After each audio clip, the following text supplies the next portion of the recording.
Hello, everybody. Good evening, good morning, wherever you are welcome for this virtual porch, to this virtual porch conversation that is hosted by Reconciling Ministries Network. I am Izzy Alvaran, he, him, his pronouns. I'm the organizer for Reconciling Ministries Network and also from the Philippines Annual Conference as a clergy person. For those that are here, I'd like to give a little bit of instruction. So if you are coming in, please mute yourself if you're not talking. I think we're a small enough group that we don't need to have you raise your hands, but later on, you can unmute yourself when you have questions. We have three panelists who I'm about to introduce, but let me tell you the sequence. We're going to have the panel, and then we'll have a lot of time for Q&A, and hopefully we have an extra time for them to have closing remarks. Our conversation today is going to center around opportunities, challenges for the reconciling movement and reconciling ministries in the Philippines, the Philippine Central Conference. And hopefully we can also talk about what can happen beyond that. And Karen would probably speak to that much later. Let me ask before we go on, let me ask my coworkers who are here to introduce themselves. And you can unmute yourself. Hey, my name is Emily Bagwell. My pronouns are she, her, hers, and I'm based out of Atlanta, Georgia, and my role with Reconciling is the resource manager. Happy to be here with y'all tonight. Thank you. Ophelia? Hi, I'm Ophelia Hu-Kinney. My pronouns are she, her, and hers. I'm calling in from Portland, Maine, USA today, and I do communications at Reconciling Ministries Network. Thank you all so much for having us. Hi, y'all. I'm Laura Young. I am a deaconess appointed to RMN as an organizer for the South Central jurisdiction and part of the Northeastern jurisdiction. I'm calling in from Lubbock, Texas tonight. Happy to be here. Great. I'm calling in from San Francisco. As you can see, the bridge behind me. Now, let me introduce our panel, our very distinguished panel. These are great people, very good friends. I'll introduce them in the order of their presentation. Let me introduce Kakay Pamaran, who is here with us. Kakay serves as the Director for Communications and the convener of the Center for Gender and Sexuality at Union Theological Seminary in the Philippines. It's a seminary established in 1907. It is the oldest Protestant seminary in the country and jointly owned and administered by the United Methodist Church and the United Church of Christ in the Philippines, which people don't know, it is an affiliated autonomous Methodist church affiliated with the UMC. It is also my alma mater. So I think some of the clergy who are here graduated from UTS. That's Kakay right there. And then, Kakay, can you wave? Yay. And then our next presenter is Karen Prudente, who is an activist queer layperson with a passion for inclusion, equity, justice concerns for women, children, and youth. Karen is a member of the UMC Connectional Table and currently is the RMN Board's treasurer. Karen is also a General Conference 2021 Reserve Delegate for the New York Annual Conference, even if she is right now calling in from the Philippines. And also a jurisdictional delegate to the Northeast Jurisdictional Conference, also from the New York Annual Conference. Karen is here with us. Our last panelist to speak, Bishop Daniel Arichea Jr. Is a bishop of the United Methodist Church. I don't think you really retire, Bishop. I think you keep on going, right? Serving the church. Bishop Danny is previously was assigned to the Manila Episcopal area in the Baguio Episcopal area. At one point, he was my bishop. He is also currently a member of the RMN Board of Trustees and is also the chair of the Board of Trustees of Union Theological Seminary, where Kakay serves. Bishop Danny is a biblical scholar, an author, a seminary professor, a translation advisor who has worked with the United Bible Society and the Philippine Bible Society even until today. So we're very glad to have him here with us as well. Now, let me ask Kakay to start us off with the presentation. I think it'll be a bit more broader, and then we'll narrow down to what is actually happening in the United Methodist Church, and then we'll end with Karen, and then we'll do the Q&A.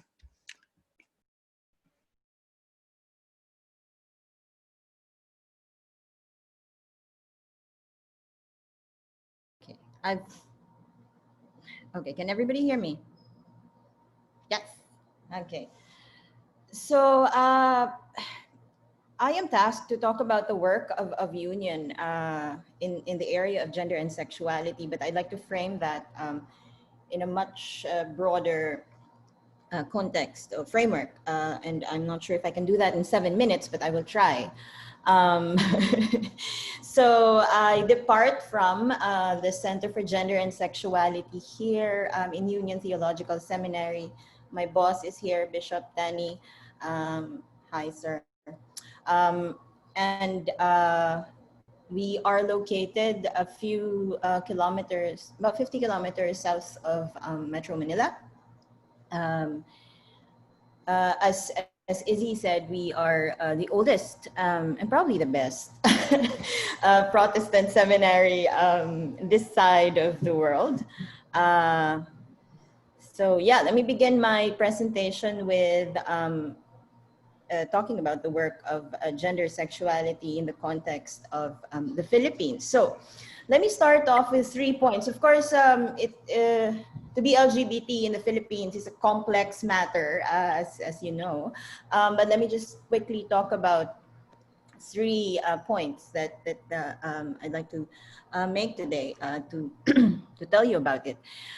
In the Philippines, we do not have national laws to protect LGBT persons, LGBTQI persons against discrimination. So there are anti-discrimination bills filed in both houses. I think for 20 years now, no? They've been filing, and then they expire, and then they file again. So we do not have anti-discrimination laws on the national level.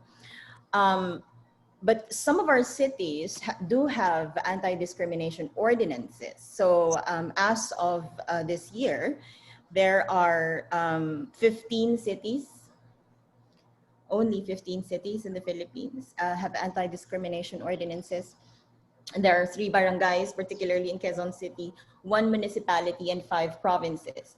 Now, I speak to this in terms of, these are not specific ordinances for LGBT persons, but some of the provisions of these ordinances allude or at least point to the protection of LGBT persons in their locality. So we have a long way to go in terms of legislation in the Philippines.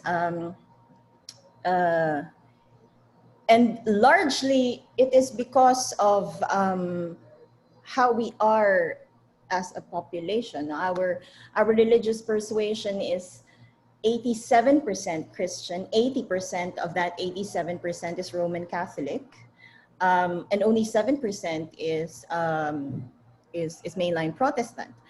And the rest of the population are, of course, Islam and other indigenous religions.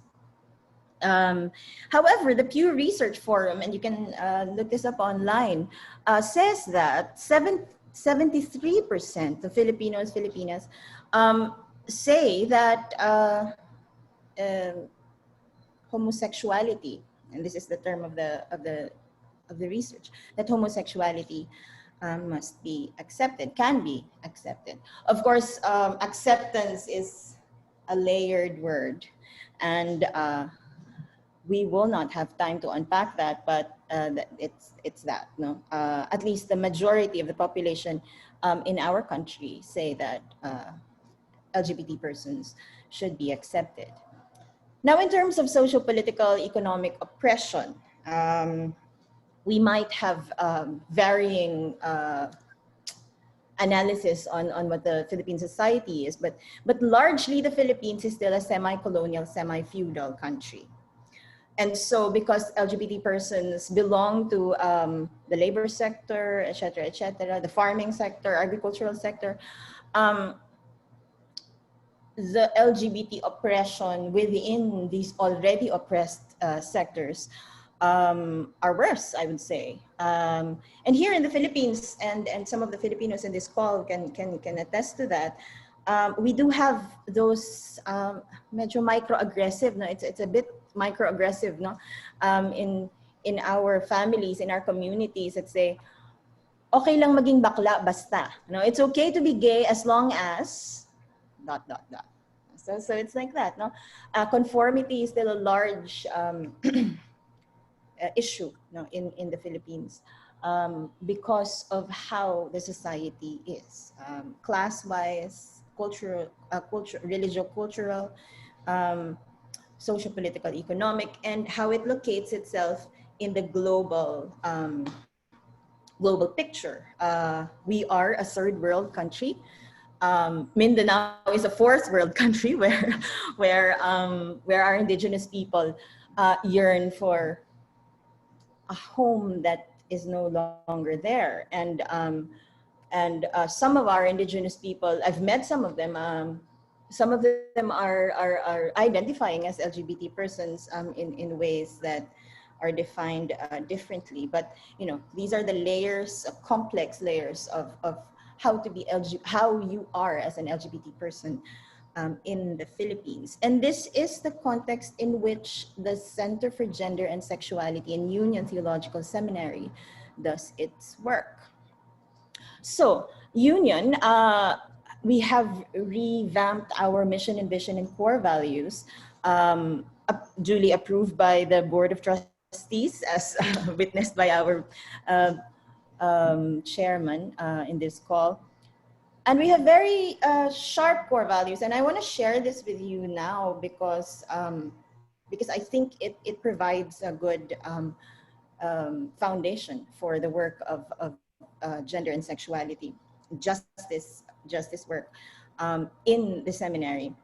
Because we have core values like Christ-like faithfulness, contextual timeliness, prophetic boldness, ecumenical openness, and compassionate witness. So that provides us with a cushion in which to do work as LGBT persons. Later on, I will I will share my story if I have time. But these are the expressions in gender and sexuality justice expressions here in Union. It's very intentional. Our policies are explicit, and it explicitly articulates non-discrimination against LGBT persons. Our curriculum, which we have revised in 2017, the A Century and a Decade curriculum, is also more explicit in terms of coursework. In our residential programs, the Bachelor of Theology programs, the MDiv programs, we teach gender sexuality courses, as well as babaylan and feminist articulations as core courses in our seminary. So I'm talking about that explicit curriculum and the implicit curriculum or nonverbal curriculum in the community. We try to foster an open kind of community where questions on gender and sexuality are freely talked about. No, we discuss these things freely. We are not constrained to ask questions and have these discussions anywhere in the classroom or outside of our classrooms.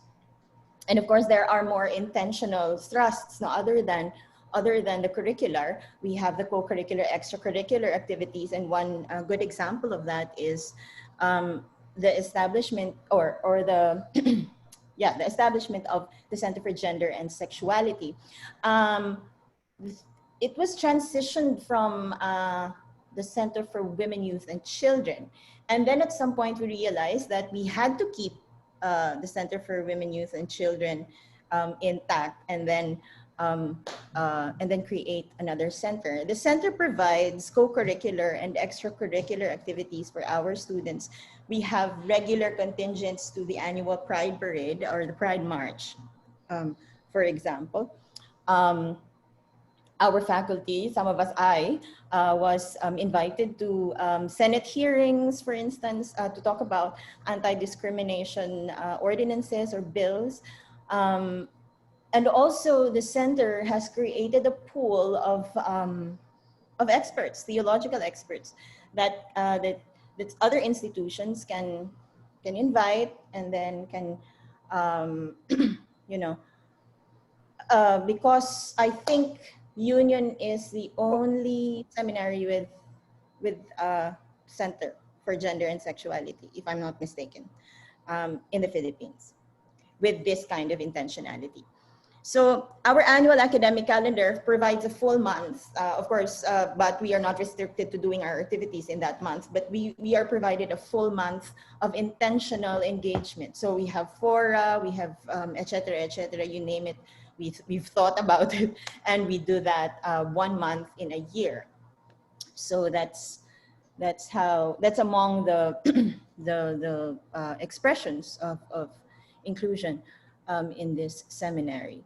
And this is our non-discrimination statement, as kind of like an omnibus statement in the opening of our curricular primer.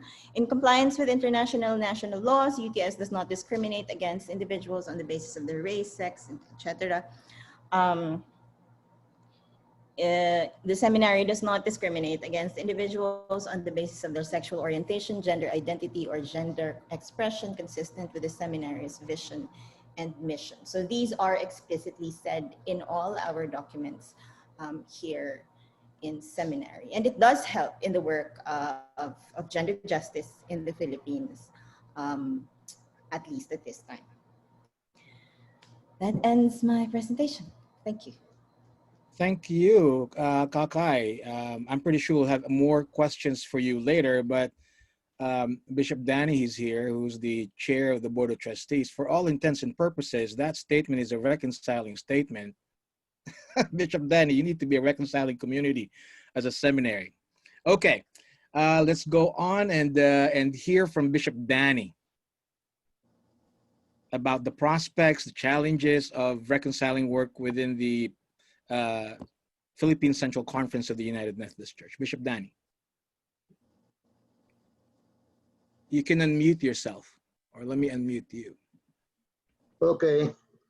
Good morning, good evening, whatever. I'm Bishop Danny, male pronouns. When I was talking with Easy about this whole thing, I really don't know where to go and what to do, but sometimes ignorance is bliss. And that's where the situation I'm in right now. In the recent evaluation of RMN in the US, one of my comments is the RMN presence in the Philippines. We are privileged to have a Filipino as one of the RMN staff in the US, in the person of Easy. But somehow RMN presence in the Philippines is practically nil. A few years ago, we had organized a group called the Bahaghari. It's still active online, but it doesn't seem to have any visible presence in the church. It's only online where it's present. You have heard about your Union Theological Seminary. We have no information from other seminaries about the intentionality of gender and gender orientation studies. We do have a new president at Wesleyan University, Philippines, who is very open to all these things. And so that might be an opening that we are going to explore in the near future. As a country, homosexuality is still the term used, and it is very stereotyped. There are various assumptions, social assumptions that are inherited, which are difficult to remove. There seems to be a place for so-called homosexuals in society, and as long as they fulfill and remain within that area, they are okay. Now, the openness of society in terms of stereotype is not reflected in our church. I'm talking primarily about the United Methodist Church in the Philippines. The United Church of Christ in the Philippines has come up with a statement in which they have affirmed the place of full inclusion in the church, including, of course, the inclusion of LGBT members of the church. We, as a United Methodist Church in the Philippines, have no parallel development in terms of any official statement about our situation. We only depend on the social principles because we are part of the global United Methodist Church. But the social principles we don't have right now. I hope that in the near future we can have a Filipino adaptation of the social principles. Now, the main thing is that we are a very conservative church in terms of biblical understanding. And so the burden that I have had is how to share biblical insights to open up people to the possibility of both and rather than either or. Right now, as long as you do not talk about the issue of gender orientation, you are okay. You can be as liberal, as open as possible.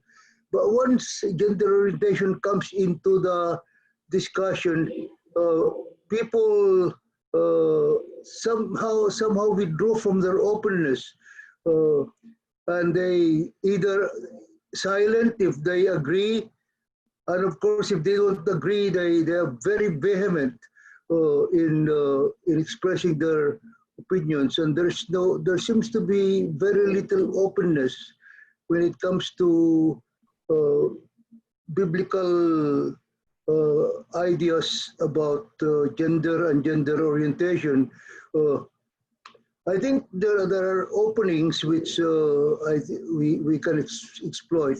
Number one, the place of women. Women in the Philippines are very blessed because this is an open society where women are not only accepted, but they have the leadership in society. We have had 2 women presidents in the country. something which the U.S. never have had, so we are privileged to have that. However, you compare that with our church, we have been trying to elect a woman bishop since, as far as I can remember, in the 1990s, but we have failed to do that. So that's how the church is viewed. Very open to women, except in leadership, in the high echelons of leadership. The women have not yet gone there. We, of course, ordained our first woman pastor in 1957, and the deaconesses are a very strong force in the church, especially after they have been accepted as full members of our annual conferences. But despite that, in terms of actual leadership in the College of Bishops and Council of Bishops, we have not had any woman, and I keep saying that I am getting very old, and I hope that before I leave this earth, we can have a woman bishop elected. So that's my hope. Now, how can we? The personal burden I have is, how can we effectively share biblical insights on this issue of gender orientation, share them with our churches in such a way as not to intentionally invite criticism or disagreement. This has been my burden. I have used the internet for this purpose, and I usually invite a lot of controversy. So I have stopped there because it looks like they are using me to come up with their positions. Otherwise, they would not have any. They would not be listened to. So I have stopped that kind of activity, and instead concentrating now on lectionary studies in the internet. So the other thing is that can we need to learn from the experiences of RMN staff in the United States in terms of method strategies. It is our advantage, of course, that we have one staff member of RMN from our country, that is Easy Alvaran. So he has been involved in some way here, but we need to learn very much from him in terms of strategies, organizational plans, and so on. The educational aspect, we have heard from Kakay about UTS. Where are the other seminaries in this?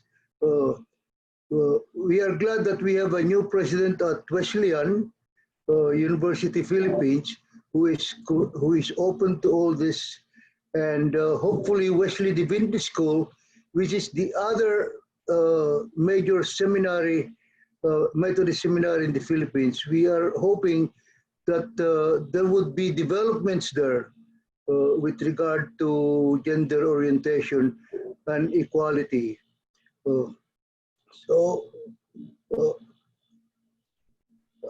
Then the last point I want to make is that we don't have really concrete figures. We approximate. So what can we say, for instance, about LGBT ministry in the church, LGBT membership in the UMC, LGBT in UMC institutions? I've mentioned the seminaries, but we have colleges as well in the Philippines, Methodist colleges. And what is LGBT presence in all these institutions in terms of practices, practices of institutions with regard to LGBT, and what are the concrete programs of these institutions with regard to this whole issue of LGBT. We need a lot of effort to be put in this informational aspect. And then how can we support pastors and deaconesses who are really LGBT, but you know, we know they are, but there is no desire for openness in this area. So my burden is that we need to have a reconciling ministry presence in the Philippines, and we hope we can organize a reconciling church in the Philippines. That's in other words, as a visible presence of RMN in our country. So those are all my my burdens and my hopes. And anyway, I can be of help, especially in the area of biblical, biblical studies. I'll be willing to do that as long as I'm still alive. I'm not young. I'm I think I was born 1934, so you can see how old I am. Okay. Well, thanks for listening to my rambling. Salamat po, Bishop. Thank you very much. A lot of people don't know that we have 3 of our retired bishops in the Philippines. United Methodist bishops are actually signatories to that reconciling statement that formed the reconciling community in the Philippines. We have a good group of retired bishops there. And I think Karen, our next presenter, will probably respond to what Bishop Danny said. These opportunities, they are there. And if you have questions right now, you can just start typing them on the chat box. So we can immediately after Karen's presentation, we will go back to them. And I think hopefully we'll have at least, maybe 15 minutes of Q&A.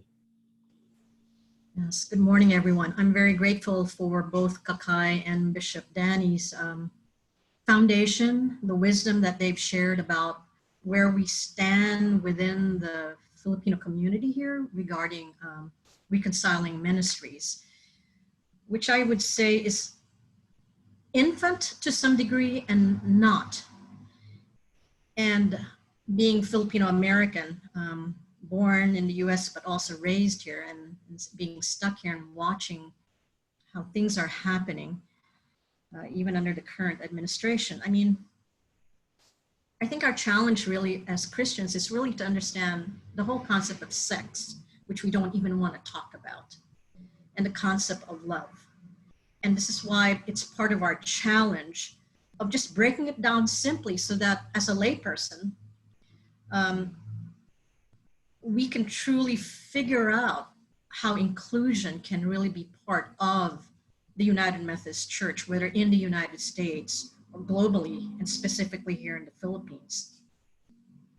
I mean, many people will say that, just what Kakay said, 73% will accept homosexuality. I mean, it's the same in the United States. But the point is, one thing is to confirm an individual, another is to affirm who you are. And it's also been used here in the Philippines that, oh, there are enough laws to protect the whole society, and why should gay people have their own? I mean, we've seen this in the United States and probably in Taiwan and other places within the world, used as an excuse. But people need to understand who they are. And I was reading something just recently about like Ateneo de Manila, one of the larger universities here, which is Catholic, how the Couples for Christ, which is a large Catholic organization here, was even stopped or really complained about because they were in Pride March. It's like, what are you teaching our youth?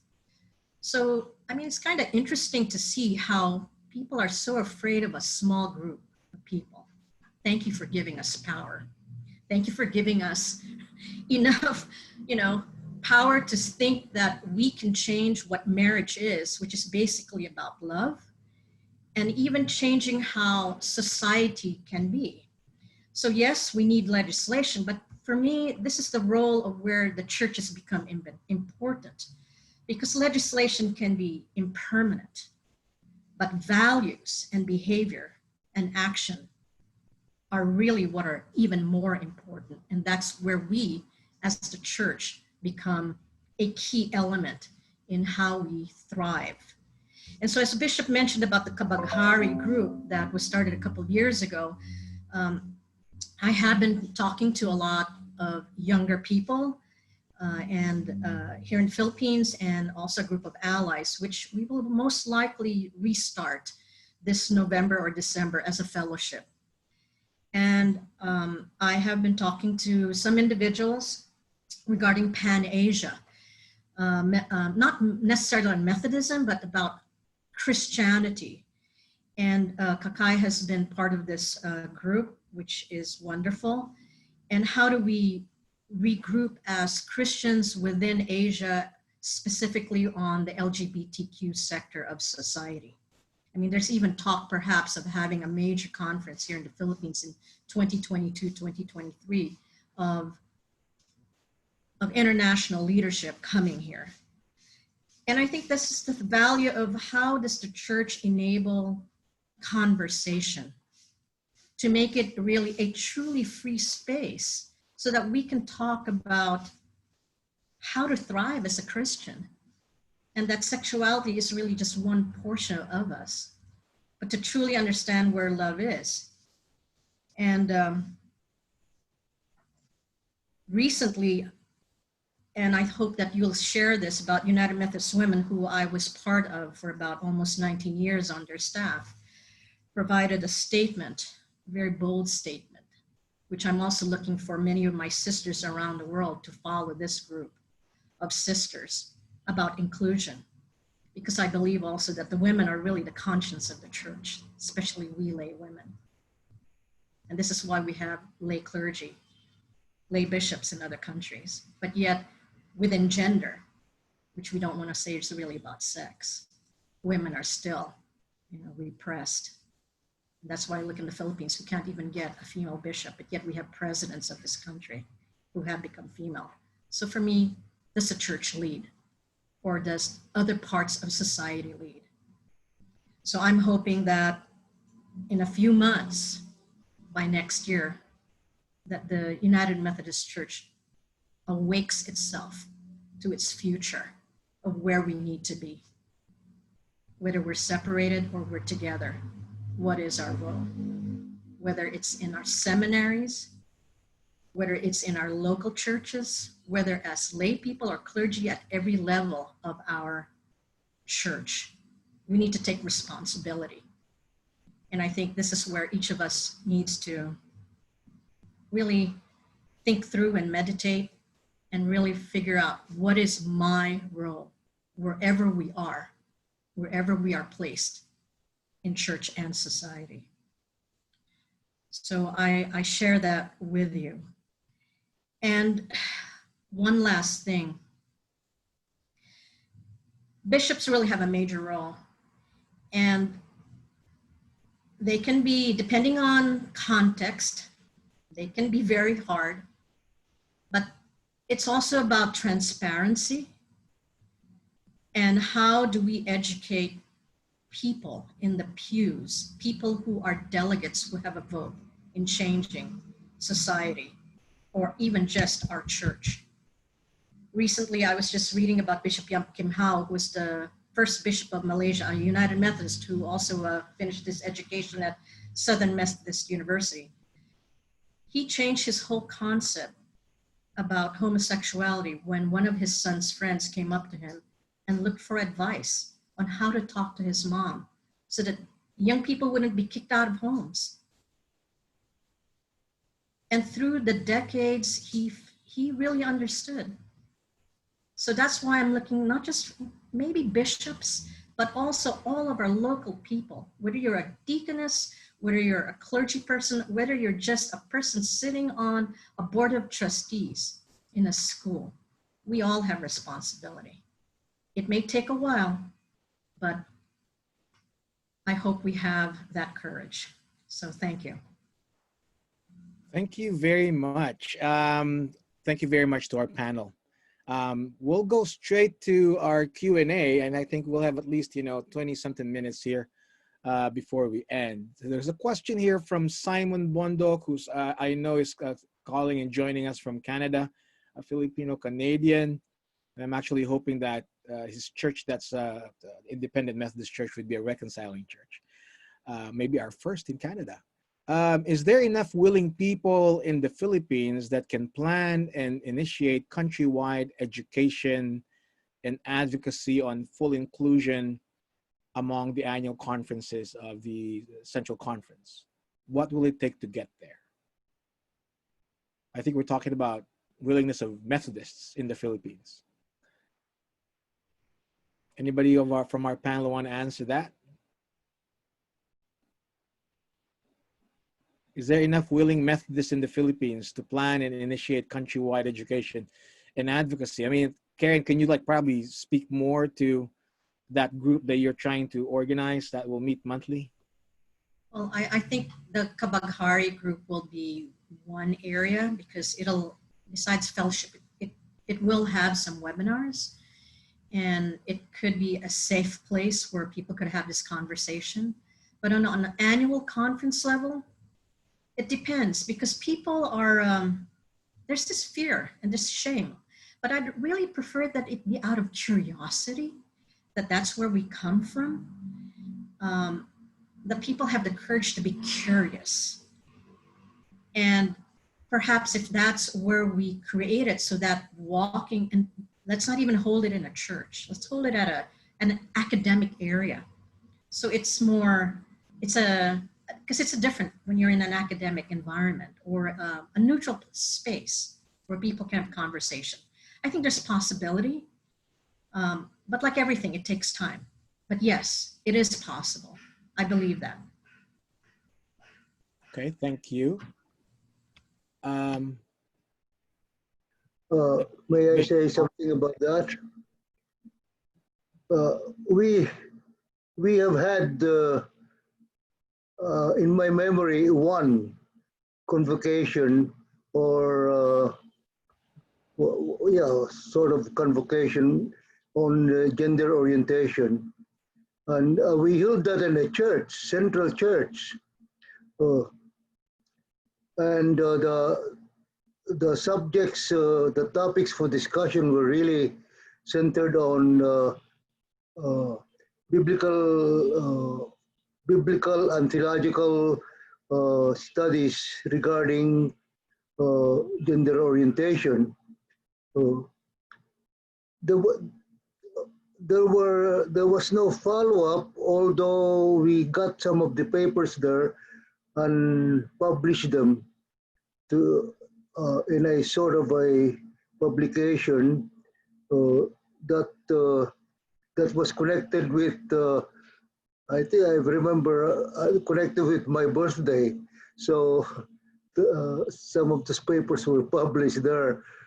But beyond that, there has not been any follow-up on any further convocation or meeting that intentionally targets this area of gender orientation.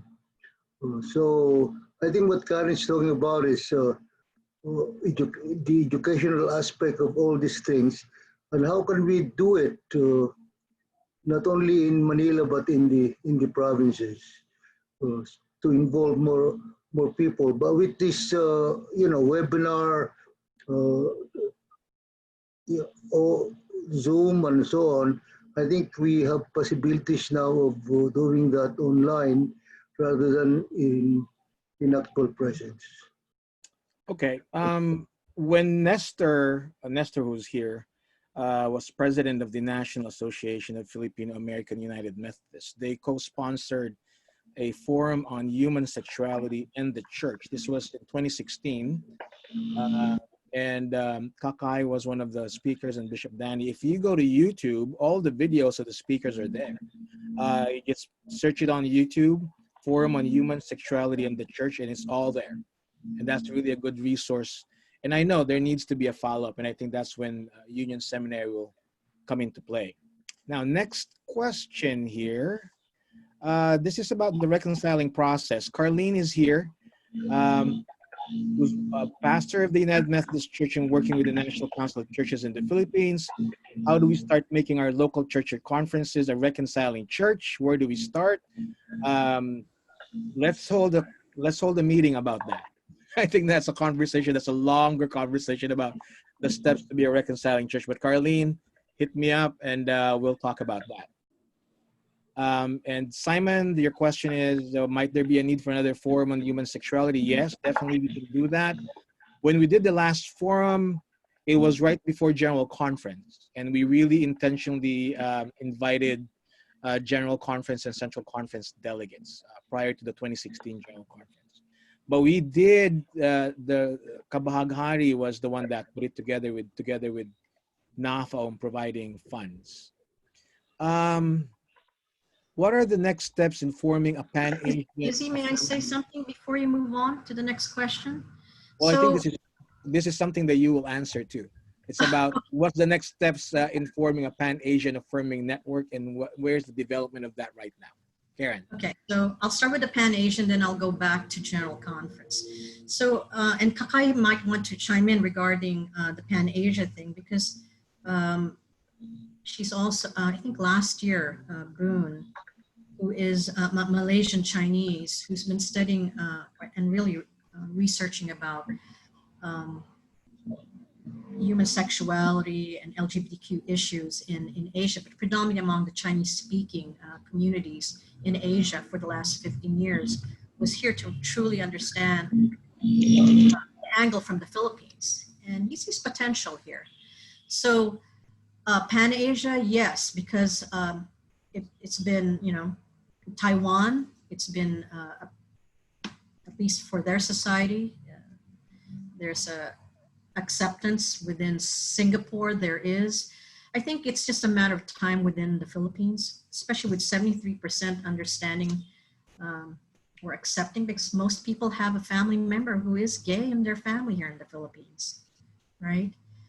But the question is really the treatment of, and I think this is where, as Bishop said, the reconciling, really, the reconciling of the hearts and the minds of people here. And that's where what we have as our role of church. And with regard to General Conference, why I was interrupting Izzy, because if the protocol, right, passes, I think it's another opportunity within the annual conferences here in the Philippines to talk about LGBTQ issues, because that is what it's about. That is what that legislation is. So let's see. So there's possibility also from that angle, if it does make it to the floor and passes, because it'll need 2/3 approval from the annual conferences globally. But there are other avenues, of course. Okay. There's a question here, but what's also answered in the chat, but I'll give Kakay a chance to talk about where are the other mainline Protestant churches. I also know that there's a Metropolitan Community Church I think there's 3, and Kakay used to be a pastor of MCC prior to joining the faculty and staff of Union Seminary. What about other other denominations? Around inclusion and around at least, and I refer to statements at the leadership levels. And I posted it here. The Iglesia Filipina Independiente, or the Filipino Independent Church. For those of us who are unfamiliar with IFI is in 1902. I think it broke away from the Roman Catholic Church and the papal power, and established the Independent Church of the Philippines, and they do have one of the best statements, I think, that I've read. So if you have time after this call, please do read that statement. I've provided the link here because it includes repentance and asking for forgiveness. The church asking for forgiveness from LGBT persons, and I think that's a very, very important point in any statement or in any process that the church needs to accept that it was wrong in in how they regard LGBT persons. So that's a statement. Also, the United Church of Christ in the Philippines, which is a co-sponsor of Union Theological Seminary, in 2014 released their LGBT statement and called it "Let Grace Be Total." It was a landmark statement, no? The first, I think, of the mainline denominations in the Philippines to actually release a statement like this. But it is now being revisited and refined by the Faith and Order Commission of the United Church of Christ. And I think they're ready to come up with a new version this year or next year. I'm not sure. I was invited to this reading group. And it's a group of church leaders and theologians, etc., trying to come up with this statement to be presented to their general conference. So far we have two, unless Carlene. Yeah, thank you, Carlene, for pointing that out. The Philippine Independent Church, the IFI, is an NCCP member church. And they do have a trans woman seminarian currently enrolled in Aglipay Central Theological Seminary, and it's a good testimony, and it's a good incarnation of all the things that they say at the leadership level. So that is, kind of like a stellar example of all this. Off the top of my head, I think those are the only two mainline churches that have explicitly affirmed, and at least in the statement level, affirmed LGBT persons as an institutions. So, yeah, and certainly the Center for Gender and Sexuality Union as an educational institution can provide theological grounding and all that, because it's really it boils down to that. So we are so blessed, right, as an institution to have someone like Bishop Daniel Arichea who chairs our board. So these things can be, a little easier, at least for those of us who work on the ground. But local church struggles, how our pastors, for instance, our students struggle when they discourse freely on LGBT matters here in seminary, and then when they bring it to the local church, then they hit a snag. No, it's a huge brick wall, and all these things need to be processed.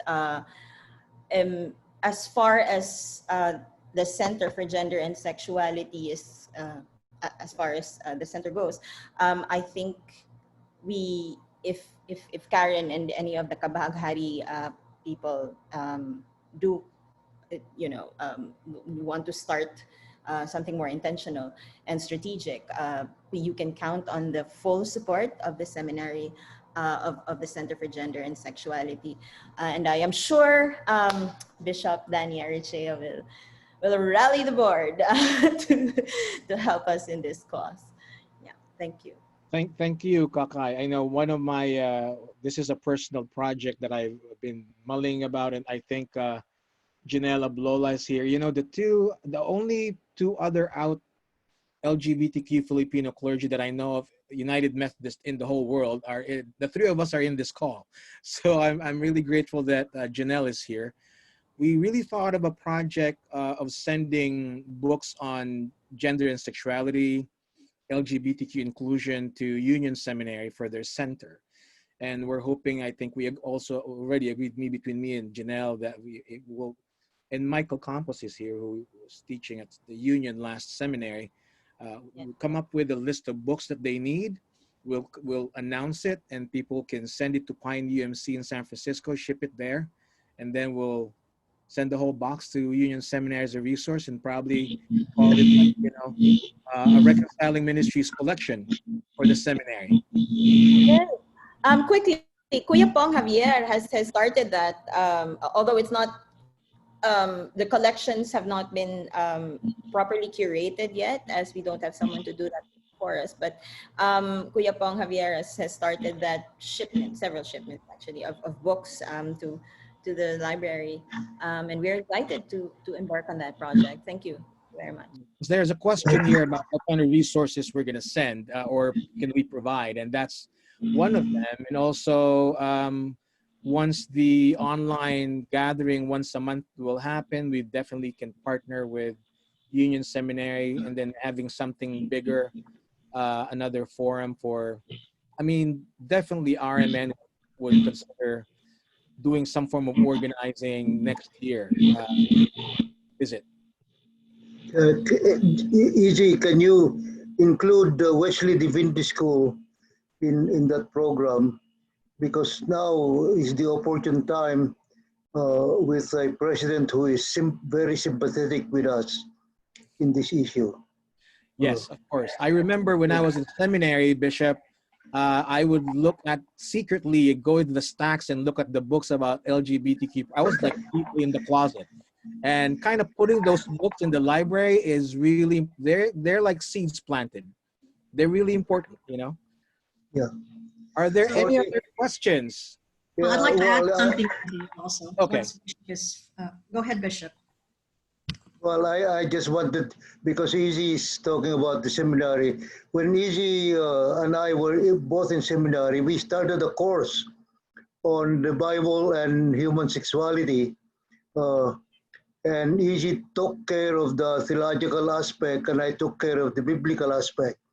And when Easy left us for higher ground, I continued the course by myself, and the final paper of everyone attending the class was how my mind has changed or has remained the same with regard to human sexuality, and until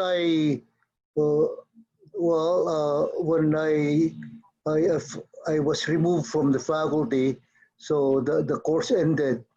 But we had a good time doing that. And I think that might be a model that we can use for our seminaries. We need to be very intentional about doing that in the seminary. Karen?